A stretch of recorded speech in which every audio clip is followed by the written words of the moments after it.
আমার ভিডিও করাতে কিছু মানুষের খুব জ্বলছে, কিছু বিজেপি সাপোর্টারে বিশাল জ্বালা করছে, তাই জন্য 7,000 ভিউজওয়ালা আমার ভিডিওকে স্ট্রাইক মেরে উড়িয়ে দেওয়া হলো। কি বলছে ইনস্টাগ্রাম বলছে যে নিউডিটি কন্টেন্ট আছে। আরে ভাই, ভিডিওটা আমি বানাইনি, একটা নিউজ চ্যানেলে আপলোড হয়েছিল ওবি ব্লার করে। তো সেই নিউজ চ্যানেলে যখন এখনো পর্যন্ত সেই ভিডিওটা আছে, তো আমার চ্যানেলে ভিডিওটা দিতে কি অসুবিধা হলো? এটা ইনস্টাগ্রাম নিজে সরায়নি, এটাকে স্ট্রাইক করা হয়েছে, সেই কারণেই ভিডিওটা সরিয়ে দিয়েছে ইনস্টাগ্রাম। 7,000 ভিউজ হয়েছে।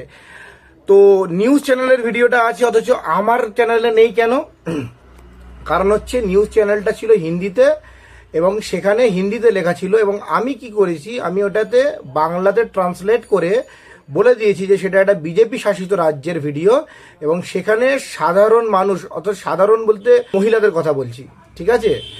সাধারণ একজন মহিলা ট্রেনে যাতায়াত করার জন্য উঠেছে এবং তার সামনে কিভাবে বাজেভাবে একজন মানে আবভাব করছে, অঙ্গভঙ্গি করছে, সেটা দেখাতে চেয়েছি। যেখানে বিজেপি আজকে বাংলায় ভোটের প্রচারের জন্য বারবার বলছে নারী সুরক্ষার জন্য বিজেপিকে নিয়ে আসো, অথচ বিজেপির রাজ্যে কি হচ্ছে কে জানে না। মনোহর লাল ধাকার তাদের একজন নেতা হাইওয়েতে গাড়ি রুখে একজন মহিলার সাথে কি করছিল সেই ভিডিওটা সবাই দেখেছো, ভাইরাল হয়েছে নিশ্চয়ই, সিসিটিভিতে ধরা পড়েছিল। এদের আর একটা নেতা কিছুদিন আগে এক মহিলাকে ভয় দেখিয়ে তার নাবালক মেয়ের সঙ্গে যৌন সম্পর্ক করে, সেটাও ভাইরাল হয়। তারপরে কি করে এরা? তাদেরকে সাসপেন্ড করে দেয়, কিছুদিনের জন্য সরিয়ে দেয়, আবার নিয়ে চলে আসে। তো এরা আবার নারী সুরক্ষার দোহাই দিয়ে বাংলায় ক্ষমতায় আসতে চাইছে। এর এগেনস্টে যেই ভিডিও বানালাম, আমি বানাইও নি ভিডিওতে জাস্ট আমি হিন্দিতে যেগুলো লেখা ছিল সেগুলোকে আমি বাংলায় লিখে আপলোড করেছিলাম, তাতেই জ্বলে গেছে বিজেপি সাপোর্টারদের। তো তোমরা কিছুদিন পরে দেখবে আমার চ্যানেলটাই না এরা উড়িয়ে দেয়। ওই জন্য বলছি, যাদের মনে হচ্ছে যে আমি ঠিকঠাক কন্টেন্ট বানাচ্ছি, সমাজ হিতের জন্য, সমাজ সেবার জন্য, সমাজের ভালোর জন্য কন্টেন্ট বানাচ্ছি, তোমরা যদি আমাকে একটুও পছন্দ করো তাহলে আমার ভিডিওগুলোকে লাইক শেয়ার তো একটু করো, নাহলে একদিন দেখবে আমার এই চ্যানেলটাকে এরা উড়িয়েই দিয়েছে।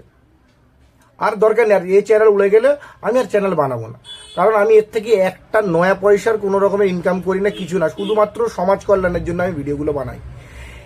নিজের দৈনন্দিন কাজ কমপ্লিট করে, কাজ ফেলে রেখে তারপরে এসে এই ভিডিওগুলো বানাই। কতটা পরিমাণের এফর্ট লাগে এটা বলে বোঝাতে পারবো না।